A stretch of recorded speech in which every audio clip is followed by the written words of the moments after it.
이제 그 다음에 이제 공부할 거는 이런 걸 공부할 거야. 그러면 이 납세자라고 부르는 이 사업자는 어떤 게 사업자입니까? 이런 것도 공부할 거고, 그러면 어떤 걸 공급해야지만 부가세를 징수해서 납부합니까? 그래서 이런 것들. 이거를 이제 우리가 과세대상이라고 부르거든요. 과세대상 나중에. 우리가 부가세를 과세하는 게 있고 안 하는 게 또 있어. 그래서 그런 걸 또 공부할 거고, 그 다음에 요걸 뭐라 불러요?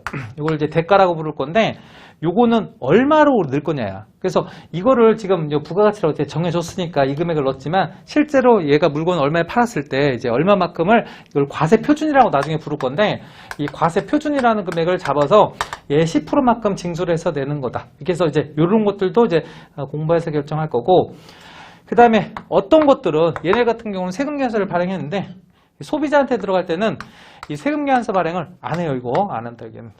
그래서 어떤 거는 세금계산서를 발행하는 게 있고, 어떤 거는 세금계산서 발행 안 하는 게 있고, 또 여기 사업자끼리도 세금계산서를 발행 안 하는 경우도 있어. 이게 하는 게 있고 안 하는 경우도 있다. 그래서 이런 것처럼 세금계산서 발급 여부도 공부할 거고, 그 중에 얘를 매출세액이라 부르고 얘를 매입세액이라 부르는데, 매출세액을 구성할 때는 과표 곱하기 10%니까 과표를 계산하면 이게 나올 거고, 그 매입세액은 어떻게 계산할 거냐? 얘가 뭘 수령했어? 세금계산서를 수령한 게 있으면 그걸 이제 매입세액으로 차감하는 거다. 뭐 이런 구조. 그래서 이런 내용들을 하나하나씩 배울 거야. 그러면 일단 부가세 신고하는 만약에 실무에서 만약에 여러분들 하신다. 그러면 이건 굉장히 쉬운 거지. 응? 어떻게 보면 이 사업자의 입장에서 아니면 이 사업자 입장에서 계산하는 거기 때문에 내가 세금계산서 발행해 준 거 매출세액, 그 다음에 받은 거 매입세액 빼면 답이지 뭐 실제 신고할 때. 근데 이제 이렇게 단순한 거냐? 실제 시험은 그렇게 단순하지 않다는 거예요. 조금 이제 우리가 공부할 게 더 많이 있고 이제 차이가 나는 거니까 이렇게 보시면 돼요. 부가세를 쉽다고 생각하시는 분들은 첫 번째 뭐냐면 이제 신고하시는 분들이야. 신고하시는 분들은 부가세 쉽다고 생각해. 시험은 좀 달라요. 첫 번째. 그 다음에 부가세는 범위가 적기 때문에 다른 걸 공부를 해. 그러니까 소득세를 공부해 보신 분들은 부가세가 상대적으로 쉽다고 생각해. 법인세를 공부하시면 더 쉽다고 생각해. 그래서 부가세는 되게 쉬운 학문이구나. 그래서 1차 때는 도움이 된다고 했지만 얘네가 쉽지만은 않아. 제가 이제 어려운 파트가 어디 있는지 알려드릴 거예요, 나중에. 그래서 그 어려운 파트가 보통 2차 시험에 출제가 돼요. 그러니까 쉬운 게 없어. 2차 시험은 쉬운 내용이 없어. 그래서 2차 시험을 위해서라도 그 내용까지는 1차 때도 공부할 거니까. 그래서 중간에 이 부가세가 조금 어려운 부분이 나오면 이게 나중에 2차 시험에 나올 수 있겠구나 생각하시면 돼. 그래서 너무 쉬운 것만 이제 공부하는 건 아니다. 이렇게 보시면. 이렇게 해서 이제 전체적인 특징을 봤고, 요거랑 이제 책하고 연결해서 여기까지만 먼저 볼게요. 일단 첫 페이지 보시면 총설이라는 파트. 이제 페이지는 지금 당분간 교재 나오기 전까지는 페이지 얘기는 안 할 테니까. 여러분들은 158인데, 하여튼 뭐 동영상 보시는 분 바뀔 수가 있어요, 여러분들.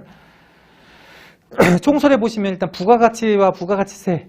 일단 요건 그냥 한번 읽어보시고, 유통 거래 단계에서 창출한 가격의 증가분이라고 써있습니다. 그게 제가 얘기했던 VA를 얘기하는 거예요. 일단은 VA를 얘기하는 거고, 그걸 과세 대상으로 해서 하는 조세를 부가가치세라고 하고, 두 번째 2번 보세요. 2번은